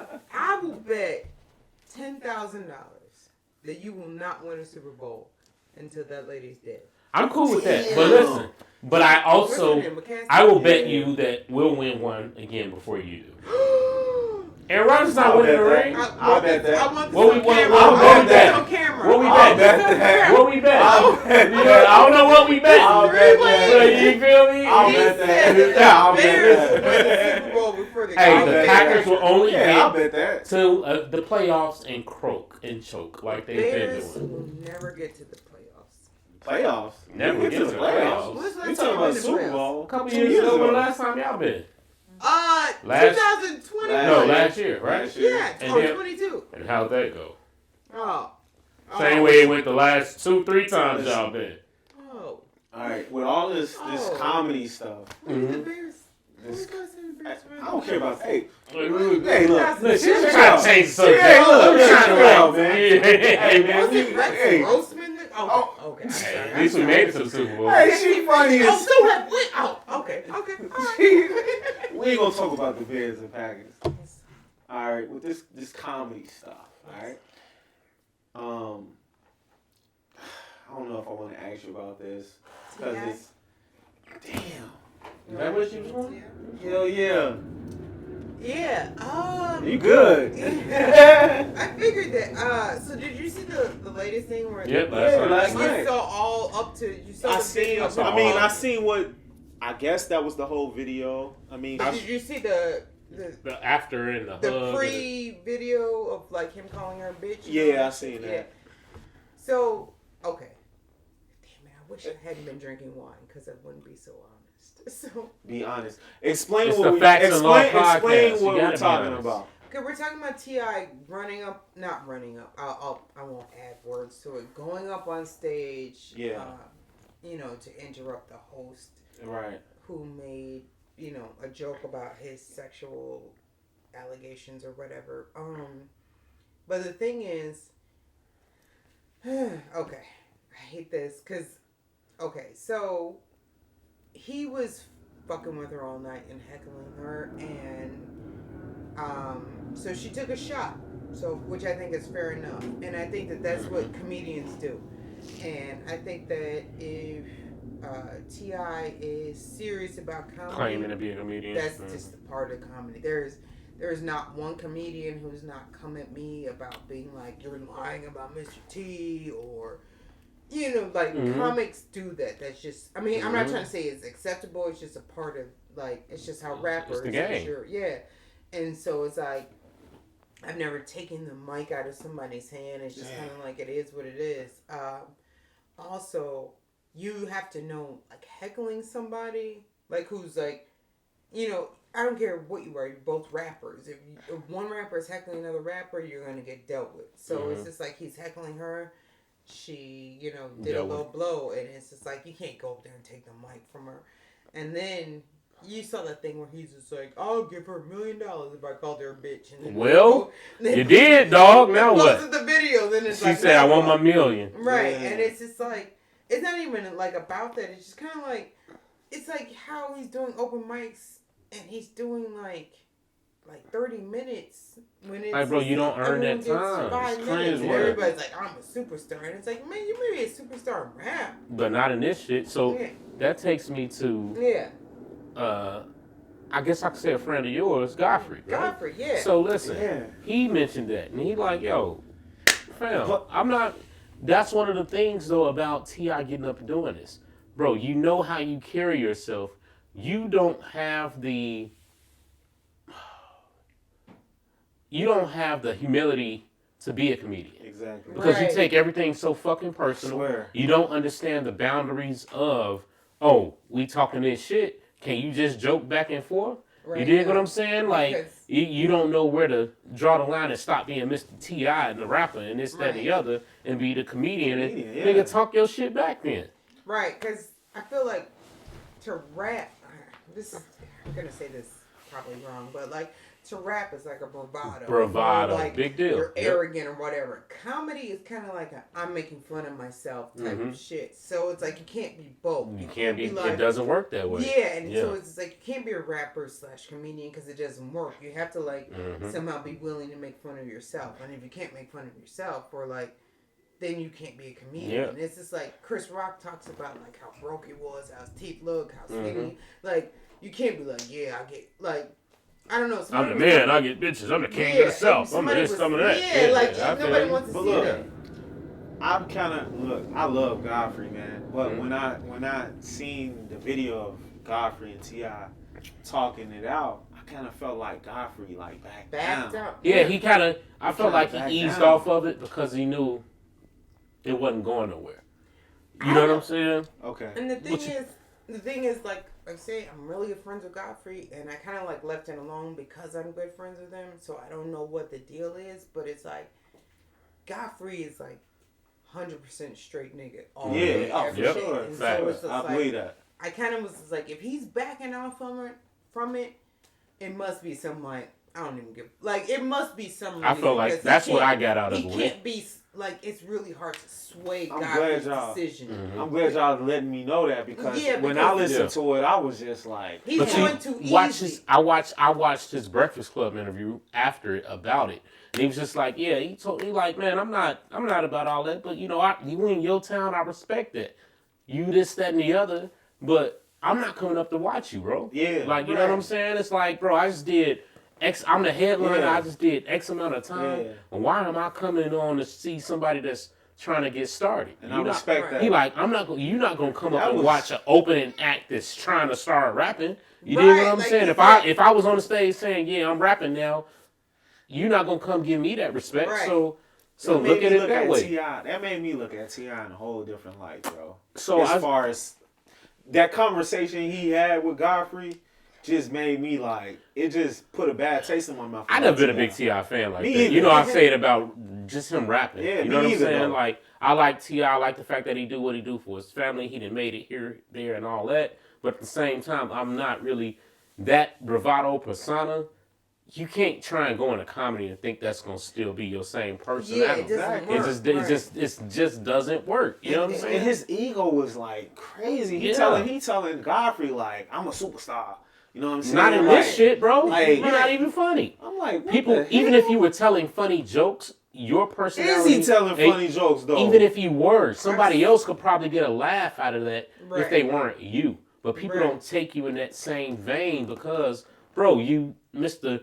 Rubber Band Man and listen, tough guy. Just because you can talk doesn't mean you're funny. Exactly, and that takes away from your funny. You dig what I'm saying? I don't know. I haven't seen none of his. I've seen a little bit. Look. I don't know what the hell he's doing. It's terrible. It's generic. It's T.I. talking. What the hell? Like, but look, I just saw y'all watch All Deaf Digital, is it? Mm-hmm. And they do the roasting in the classroom with the other comedians. Oh, I haven't seen that. I've seen that. T.I.'s on the most recent one. Really? And I was watching it. Yeah, he's on there with like damn, I hate I'm forgetting. Is that when they just roasting each other? They in the classroom, bro. Yeah, and they be sitting in the classroom. I watched that. Bro, listen, and fam, you're not funny in that situation. I just don't understand. I just don't. You try and be, but you're not. And I feel like people are giving you that rapper, that rapper trying to be funny respect. Mm-hmm. And I felt like that's what Godfrey was giving him because of what you've done in this lane. They were giving you that respect. But real talk, I feel like who was somebody? But it's like you. I bet. Hey, I wonder how Corey Hogan would have that conversation with him. I think Corey would tear him apart. That's what I'm saying. You dig what I'm saying? Corey probably wouldn't have gave a fuck. But I'm just saying, like, as far as I feel like Godfrey backed off more than we expected him to. Yeah. I don't feel like Corey would. You feel me? Yeah, Godfrey. I was like, I'm listening to this shit like, what the fuck? I feel like he was just letting them talk, letting T.I. talk, like. Because it's like T.I. was trying to get on some disrespectful shit. On some tough guy shit, like, Joe, listen. What the fuck are you talking about? T.I., I'm gonna keep it real. If you was in a room with just you and Godfrey and all that, I don't think you could take it. Hell no. You feel me? Like, I don't think you could take it. Hey, look, don't get me wrong. T.I. got some heart. But that shit heart only goes so far. He tried to fight Floyd. Hey, listen. You know what I'm saying? Like, shit. Destroyed. I think he would beat that ass. In physical, like. Mm-hmm. But that's what I'm saying, like, and it's like some people said T.I. is doing it for a role. Have you heard that? I didn't hear that, but I can see it. To play Red Fox in a movie. Oh my god! Get the fuck out of here! You can't even act. What the fuck? You're T.I. in everything that you do, bro. What the fuck? You're T.I. In ATL, you're T.I. You're T.I., bro. Like, you're going to be him. You know what I'm saying? Like, you're not an actor. You're a rapper, bro. You're a rapper with all the bravado in the world. You know what I'm saying? And it's just not playing the right way. You're not fun-loving enough to be a goddamn comedian. I feel like Ludacris would make a better comedian. Yeah. You dig what I'm saying? Because he's happy. And he has fucking humility within himself. Mm-hmm. You dig what I'm saying? Like, I heard Bill Burr say this, like, no comic. Bill Burr. I love Bill Burr. Mm-hmm. Bill Burr said no comic can, like, you can't be cool and a comic. You have to be some more lame or like kind of lame. Like he was saying, the only time it worked is Eddie Murphy. He was like, besides that, no comic. And Eddie Murphy would still make fun of himself. And you did, yeah. No comic can come out in a leather purple suit and talk about fucking bitches and like making like nobody. He's the only one who did it. I believe. Pull it off. You got a couple cool ones, I guess. Like Mike Epps. He's kind of cool, but he's also goofy. He's goofy. Though. You dig what I'm saying? Goofy. He's goofy. You know what I'm saying? But with the thing with Mike Epps, I just felt like when he do his comedy, there's no structure. he just. Did you watch the latest special? Yeah, I did. I've seen. It was all over. To me, it was all over the place. But I'm cool with that. But yeah, I'm cool with it because he's goofy. Yeah. You know what I'm saying? But the reason I was going there with Duval kind of cool though. Oh, but he's funny. He's small. He's you know what I'm saying. Being small, understatured, and that gives you a different. You know what I'm saying? Have you ever had a heckler like that? Like have you ever had any hecklers? I don't think I've been to a show where I've never had like a negative heckler, like a shut the fuck up bitch. But I've had like. I used to host a nasty show at Laugh Factory, which is an 11:30 show at Laugh Factory. So it's not necessarily heckling, where it's just like drunk people that want to be a part of the show. So it's just like you can give them attention, and then you have to shut them down a little bit, you know. But I've never had like a shut up, bitch. I've just had like a somebody who wants to talk. Wants to be part of the show. So I will give them a little bit of attention. Clout. And then usually you can shut them down after you give them a little bit of attention. Like, and you know how to kind of like know when it's that time. Yeah. But also the thing is, it's like, I heard Eddie Murphy say this once on Oprah, and I kind of like always take this to heart. He said like, don't make fun of anything a person, like he said, if you're making fun of somebody in the audience and they're not laughing, you fucked up the joke. He was just like, you should make jokes that the people that you're making fun of laugh too. Yeah. If they can't laugh, like he was just like, if I see a big woman, I'll make a joke about being big, but I'll say something positive, like you big bitches be getting all the niggas, and something like, something that doesn't make her like feel bad, and then she can start laughing. But he was just like, if they're not laughing, then it's weak. It's fucked up. Don't do it. Don't roast people where everybody else is laughing, but then make them laugh. Is it a good joke to be like, your bald head might get you this role in this next movie? See you in it? Are you gonna be? Nah, I'm talking about him. No, if I was like, oh, can't wait to see you in the next G.I. Jane movie. We're talking about. Is that a? I feel like on the Richter scale, that's like a 0.3. That shit is so fucking mild, right? Right. It is not a slap in the face. It's not keep my wife's name. That's some bullshit. Like, fam, you got some other shit going on if you got that mad about that. That was some bullshit. Yeah, you know what I'm saying? Just wondering, was it, that is on the fucking, like that's it? Like, bro, all the shit he could have said. Like, you know what I'm saying? G.I. Jane 2 is nothing. Like, bitch, you might hope if there is a G.I. Jane 2, you get the role. You C-list ass actor. Oh, she never you get feel no me? roles. Never. Yeah. Hey, Muffin's not. No. The only thing the latest thing she was good in was that one with Tiffany Haddish. Girl Strip. She's alright in that. Okay. I mean, if it's a girl strip too, I think. Listen, I think Muffin's finna stay away from her. They are, and then you heard it's his bad energy. Is writing a book now. Yeah, he got to capitalize off his. Hey, listen, I don't want to hear about fucking Jada. I don't care about that. Somebody might buy it. Dude, I don't give a fuck. Book is going. It's going to be what 300 pages about Jada. Who cares, bro? I hate to say. Hey, buddy's just trying to capitalize on the moment. I doubt if Will and Jada are watching this, but Jada is like the most non-sexual person. Like, I don't want to hear August talking about fucking her. Like, that doesn't sound like, I don't give a fuck. Like, what? To hear about how she probably wanted to strap him up. Right. She got all that masculine energy and shit. I don't want to hear about that. That just sounds. I don't give a fuck, man. Oh, yeah, that. But yeah, you know what I'm saying? Bitch, put on a wig if you feel that bad about it. If you feel that bad about it, put on a fucking wig. You dig? Straight up. Give a fuck. You dig?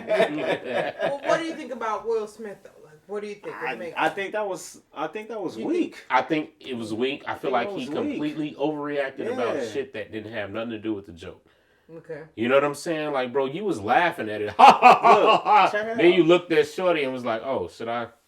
Now you feeling you internalizing this bullshit that you got going on in your head. You do have a lot of women who agree with it. That's because they don't know. They don't agree. There are a lot of women that... They saying that now, but let it be their man sit in that seat. What about... And he go up there and do that shit and lose his job. I swear, I'm the most ratchet, fucked up bitch I'm not a good, wholesome woman. I'm not gonna help you build. I'm a horrible human being. Even if outlaw, who we are not together, somebody like even if nobody said anything, he's about to fight Valentino, I'll be like, stop. Like my natural inclination would be like to don't do that. Like, it's not gonna help. Like, I just feel like normal women's behavior is to like stop fights, like diffuse this fucking situation. That's normal women. I've gone to the liquor store and seen two people like, and I've been like, man, stop. Like, I don't want to see that. Like, so I wouldn't let my husband or the person I had 2 kids with get up on stage. I would have never let that happen. Right. Now you saw that after how she laughed after the fact. I would ha. Like, you didn't like, shorty. Ever. I would never let you that are a demonic creature. Like, you're a demonic creature. If you think this is okay, like, there's something wrong. You dig what I'm saying? I would never do that. But yeah, never let somebody I care about potentially fuck up their whole reputation. Right. It's like, the brother had worked all these years like 30 years to be the fucking America's sweetheart. The prince, you know what I'm saying? And to have, I would never let that happen. And to have his emotions that are all out of whack because of you and your bullshit. Right. You know what I'm saying? Right. Go out the window. But it's like kind of like outlaw. If you was even sitting next to Will Smith, like not Jada, and you saw him, like, you'd be like, nigga, like, bro, you good? But my thing is, you laughing, like, you laughing the whole time, so we don't even know what the fuck you on. Right. You know, he like, we think, you finna go up there and get this nigga a hug or do a fake choke or something, you know what I'm saying? Like, that might have been what they... But then, like, what if Chris Rock would have hit him back? I mean, like, I know Chris Rock is, like, much smaller than him. Hey, listen, I would have kicked you in your motherfucking ass. As soon as you... Boy, I would have kicked the hell out of you. You dig what I'm saying? Nigga shit. Right, you know what I'm saying? Like, I would have kicked the shit out you, Will. You touched me. So happy if Chris Rock. Hey, Will, hey, listen, you would have lifted an arm to swing at me, and I'm a duck and dodge. Even though that man he got smacked and didn't do anything, I still give him his props for being for holding this together. Dudes ever, bro. I think he was shocked. Like, he was shocked. Of course, when you see the video after him standing there holding the award and like, trying to process that shit. He's like, all right. No, after that, I'm talking about after that. Oh, you talking about when he introduced? Because he was up there to introduce Questlove, right? Right. So he's holding the Oscar and he's like. Hand it to somebody and you just see it going through his head like, so this shit just really happened to me. Right. You know what I'm saying? And I'm keeping it real. I still thought it was staged at the beginning because of the way the slap looked. This shit looked fucking staged. It looked, and it was, it's just like, who smacks people? Like, bro, like, you mad? Like, you smack somebody when you have absolutely no respect for them. You smack a man. Like, you know what I'm saying? Like, real talk. But, you know, we might even know. I don't even want to talk about this shit no more. Yeah, I'm done. Not that, because, like... People, right. I get you. It's just so overkill. Yeah. I know. But I'm ready to come see you again, do some stand-up. I love your jokes. I love your energy. I want to try to get you know what I'm saying? At the Royal. Hey, we gonna go. Oh, yeah, come on. And we trying to come to that next lingerie show. Our homies is looking good out there. You know what I'm saying? Like, what's up? Got my 900 DMs. I got some cash apps. Hey, listen, you gonna have to go. Might have to go and set up an OnlyFans show for y'all. You feel me? Hey, listen. Set up an OnlyFans show. They'll pay for it. You don't have to go into this, but I just wanted to say one of the jokes that I liked that you told was about your gay friend. You don't have to go into it. That's true. Yeah. But Kelly, the basketball short shit. Yeah. She helped me write that because it's true. She didn't come out to me so much. That's an exaggeration, but we had been working on a web series together, and then she kind of was like, "You know I'm gay," and I was like, "Oh, I didn't." Of course, bitch. Yeah. Right. Basketball show was fun. But so I went out with her, and that whole night was like, it's kind of an exaggeration of the truth, but it was just like, I'd never been to a lesbian. Like, I've been to gay clubs, but I'd never been to like straight, like all women. Yeah. But the shit, these bitches like, you want to come out on my boat with me? And I'm like, yeah. Right. And what else, right? Oh my God. What? That shit was hilarious. Yeah, it's like I don't know if I present that energy that I'm like lesbian. I don't know what it is, but I've always gotten women to be like, you're so gorgeous. You're like, here's $100. Enjoy lunch. And I'm like, oh, thank you. Right? Thank you. I'm not gay. And they're like, okay, well. Not yet. You know, if you're thinking about what it. does that entail? What do I have to do? If you're thinking about I know. They're like, yeah. So I've always gotten like, so they put that joke on like the lesbian, like, what is not Tinder? What is it? Fuck, I can't even think of it. Keep real. I'm probably not gonna know. It's like the social.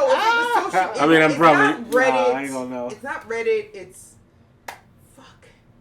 Why can't I think of it? My mind is showing up. But it's like, it's like a blog site where it's not Craigslist. It's not Reddit. Oh my God, it starts with a T. Oh my God. Anyway, not Tinder, not. It starts with a T. Fuck. Why am I drawing a blank right now? Okay. Anyway, yes, they put that joke on that. So it got like 1.5 million views. So then like a bunch of lesbians inbox me and or cash at me. Hey, I mean, all you gotta do is YouTube. Girls. All you gotta do is YouTube Miss Erica Clark, and you will see this joke. It's funny. She got a lot of. That was one of my She's hilarious, man. Listen, she's hilarious. I love to see her stand up. You know what I'm saying? Like, you know, anytime I want to go to a comedy club, I hit you up like, hey, you got any shows? Yeah. Where y'all at? You know what I'm saying? I'm going to pull up. So, and you know I will. You know what I'm saying? Straight up. Definitely going to stay in tune. You know what I'm saying? See you build and build and build. And, you know, just check her out. You know what I'm saying? Erica Clark. Where can they find you on Instagram, Facebook? Twitter is comic Erica Clark. Instagram is Erica Nicole Clark. Facebook is Erica Nicole Clark. TikTok is Erica Clark 1224, which is my birthday. 12/24. Is that Christmas Eve? Christmas Eve. Check you out. Okay, it's always a present, baby. Know, you did. Jackpot twice. Yeah. Straight like that. Listen, has been my pleasure. You know what I'm saying? Having my friend and you know what I'm saying? My homie Erica on the episode number 12. 12. Yeah, man. We out here, baby. Other side 12. 10. Like 12/24. 12 like December. 10, like you see what we doing here? You see what I did there? You see what I did there? We building. Yo. And all we're gonna do is just keep bringing better content. Hopefully you guys are subscribing, y'all sharing, y'all liking, y'all commenting all that good shit. All the videos that we have. Go check out all our previous episodes. If you're watching this and you're new, please subscribe to the channel. You know what I'm saying? We just trying to build and bring y'all better content, like I said. You know what I'm saying? Erica Clark. It's your boy Outlaw. Follow me, Chicago Outlaw, ChicagoOutlaw. Same O in Chicago is the same O in Outlaw. I like that. Y'all know what it is. It's me, Superfacts. Y'all can find me on IG. I am Superfacts, and I'm not going to spell it out. Y'all know the kid. Life is good. I'm trying to tell you. Hey, catch us on the next one. We signing off. Erica Clark, episode 12. Peace.